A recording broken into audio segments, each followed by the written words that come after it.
myself Soumya BJ, Assistant Professor, Department of ECE, SJBIT. Subject is Basic Electronics. Subject code is 18 ELN 14/24. The textbooks that are to be referred for this subject are Basic Electronics by T.P. Kothari, I.J. Nagrath, Electronic Devices by Thomas L. Floyd.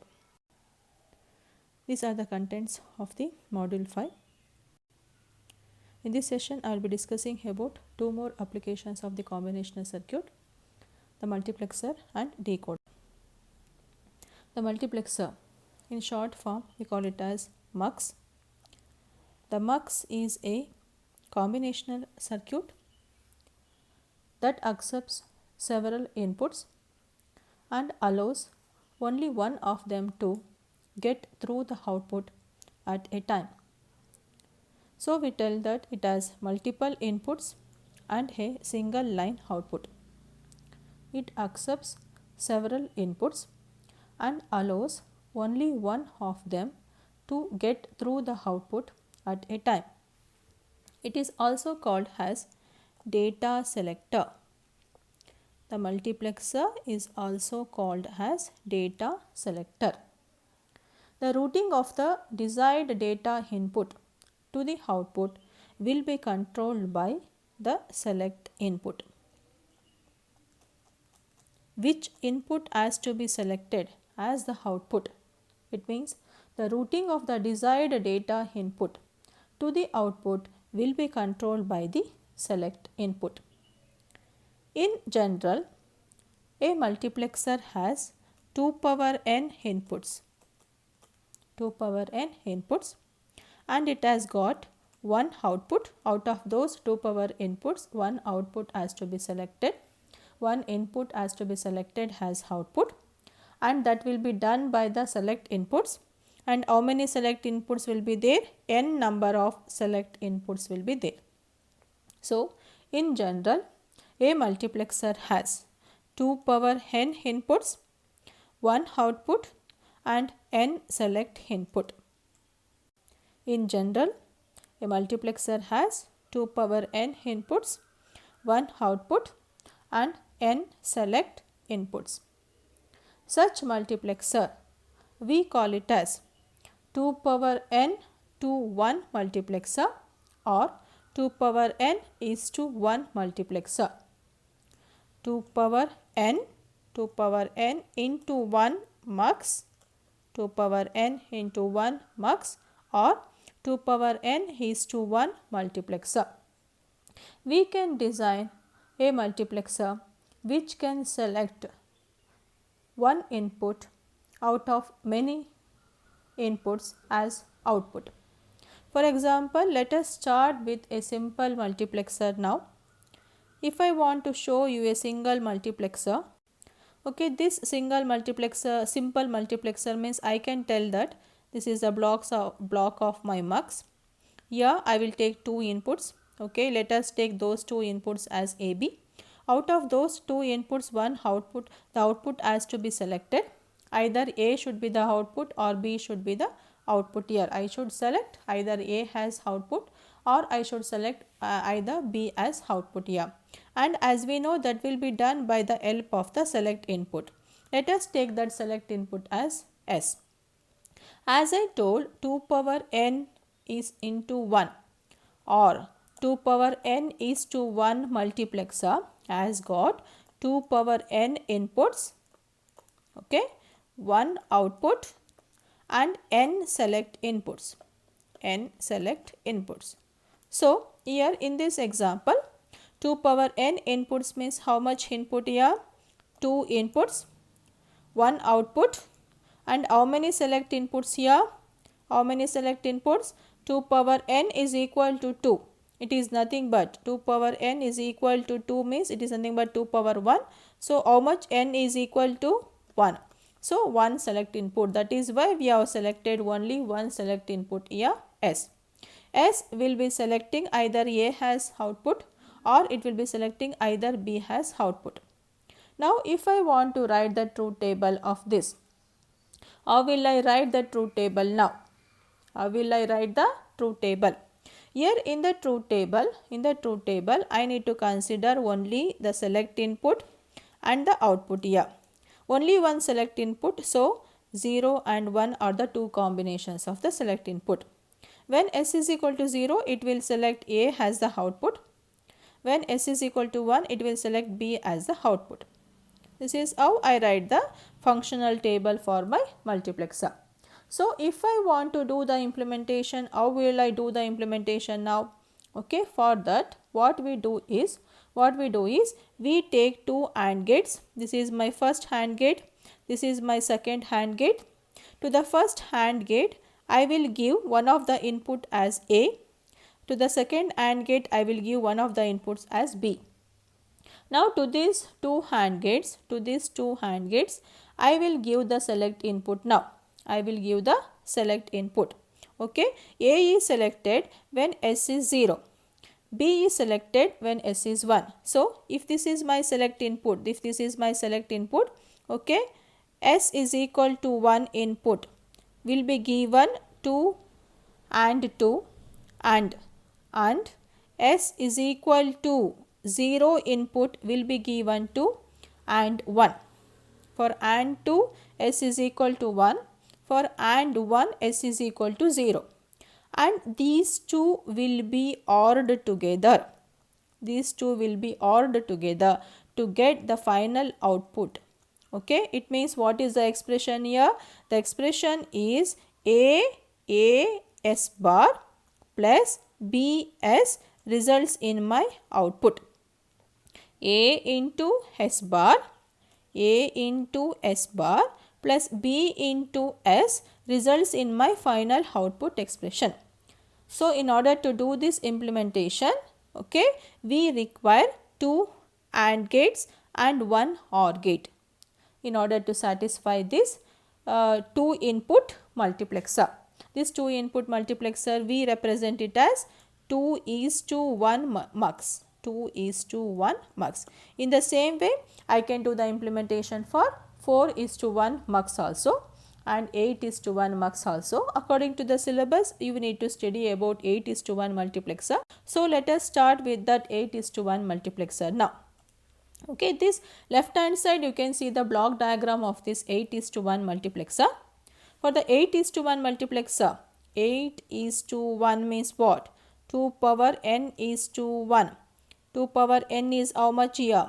8. 2 power n is 8. It means 2 cube is 8. So, what is the value of n? It is 3. N is nothing but what? The select inputs. So, how many select inputs here in the block diagram it is been taken? A, B, C. 3 select lines are been taken. A, B and C. And how many inputs here? 2 power n inputs means 8 inputs. D0, D1, D2, D3, D4, D5, D6, D7 are the input lines. These are given to 8:1 mux. The output will be F. Now, how to do the implementation of this 8:1 multiplexer? In the same way that we did for 2:1 multiplexer, in the same way I need to do. Okay. When here there are select lines, how many select lines? A, B, C, 3 select lines will be there. 3 select lines means how many combinations of the select lines? 2 power 3. 8 combinations, that is 0, 0, 0, 0, 0, 1, 0, 1, 0, 0, 1, 1, 1, 0, 0, 1, 0, 1, 1, 1, 0, 1, 1, 1. And for 0, 0, 0, D0 will be selected as output. Next D1 will be selected, D2, D3. For this combination D4, D5, D6, D7. Like this, for this combination, one of the input will be selected as output. So, 0, 0, 0, D0. A is equal to 0, B is equal to 0 and C is equal to 0, D0.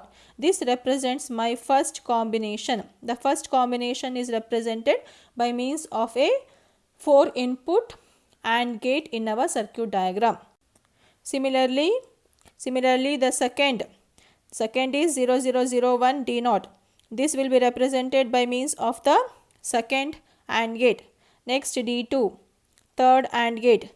Next D3, 4th AND gate. Like this, all are represented by means of the AND gate representation.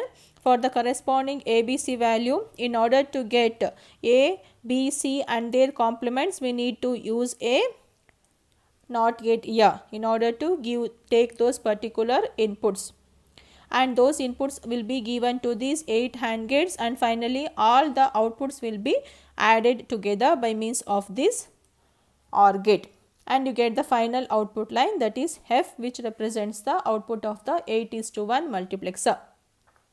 Okay, if I want to write the expression for this 8:1 multiplexer, how can we write the expression here? F is equal to A bar, B bar, C bar, D naught plus A bar, B bar, C, D1 plus A bar, B, C bar, D2 plus A bar, B, C, D3. Like this, I need to continue for all the combinations, and that expression will be implemented by means of this circuit diagram. This is about the 8:1 multiplexer circuit diagram and its implementation with respect to the Boolean expression of the output. Now we will discuss about one more combinational circuit example, that is decoder. A decoder is a circuit which has many inputs and many outputs. It is a circuit which has many inputs and many outputs. Here the decoder, it takes n inputs and gives 2 power n outputs. It takes n inputs and it gives 2 power n outputs. 2 power n outputs. Here only one output will be activated for one of the possible combination of the inputs. Out of these n inputs, the n inputs has got 2 power n combinations, right? For each 2 power n combinations, okay, we will be activating one of the output here. It is decoding the value. Only one output will be activated for each one of the possible combination of the input. Here the example taken is a 3:8 decoder.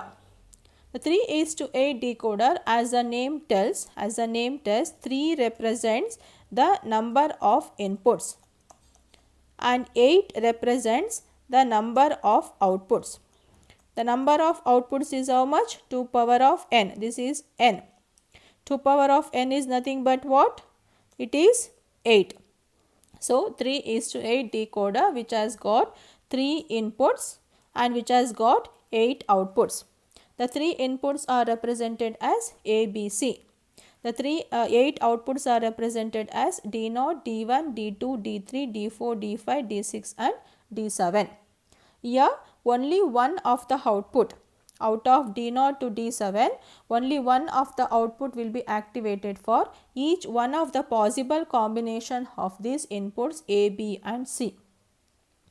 Each one of the output will be activated for each one of the possible combination of the inputs A, B and C. That is what we are going to discuss now. We will just check how actually the operation of this decoder is actually taking place. In this slide, I have represented 2 diagrams. One representing the circuit diagram of the decoder, another representing the functional table of the decoder. As we are discussing about 3:8 decoder, in the 3:8 decoder there are how many inputs? 3 inputs A, B and C. There are 3 inputs A, B and C. Since there are 3 inputs, totally how many combinations of the inputs will be there? 8 combinations, that is 0, 0, 0, 0, 0, 1, 1, 0, 1, 0, 0, 1, 1, 1, 0, 0, 1, 0, 1, 1, 1, 0, 1, 1, 1. Totally 8 combinations of the input. How many outputs are there? D0 to D7.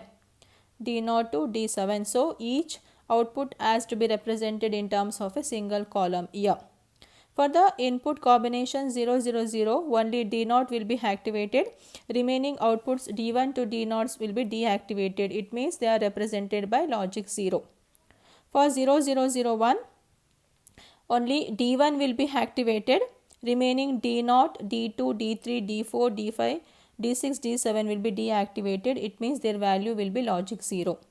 For 0, 1, 0, only D2 will be activated. For 0, 1, 1, only D3 will be activated. For 1, 0, 0, D4 activated. For 1, 0, 1, only D5 is activated. For 1, 1, 0, D6 is activated. For 1, 1, 1, D7 is activated. Like this, only one output will be activated for one of the possible combination of the input. The same functional table, now let us represent in terms of the circuit diagram, or we can call it as a logic diagram here. In this logic diagram, as we know here, there are three inputs A, B and C. Those three inputs are being taken here. Three inputs, okay. C is taken as the LSB side and A is taken to be the MSB side, okay. And when actually the each combination of the outputs will be activated, taking into consideration that I need to represent the each output here. I need to represent each output, and each output will be represented taking into consideration for which combination of the input that output is activated. Taking into consideration for which combination of the input that particular output is activated, I need to write this logic diagram. Okay, D0 will be activated for A is equal to 0, B is equal to 0, C is equal to 0. It means it will be activated for the case in which we have got A bar, B bar, C bar. So, as you can see here, D0 is got for A bar, B bar, C bar. To get A bar, B bar, C bar, we are using a NOT gate here. NOT gate at A results in A bar, NOT gate at B results in B bar, NOT gate at C results in C bar. So, A bar, B bar, C bar given to a AND gate which results in the multiplication of these three. Multiplication of these three is the combination representing D0 activation. Similarly, for D1 to be activated, what is the combination of the inputs? It is A bar, B bar, C. So, I need to take the line pertaining to A bar, B bar, C and give that to the AND gate and get the combination A bar, B bar, C for which D1 will be activated. The same thing will be followed for the remaining outputs, that is D2, D3, D4, D5, D6 and D7. This is how we do the implementation of all the output lines. We consider the combination of the inputs for which those outputs will be activated. And these decoders are being used in many applications. Mainly they are used in memory systems of computers in order to activate the memory storage location in the RAM or the RAM which are being specified by the address code. They are widely used in the memory systems of the computers. And in order to activate the memory storage location in the RAM or the RAM which has been specified by the address code, we use these decoders. This completes the explanation related to the combinational circuits. We discussed about adders, multiplexers and decoders. In the next session, I will be discussing about the sequential circuits. We start with the basics of the flip-flops. This is my bibliography of the subject. Thank you.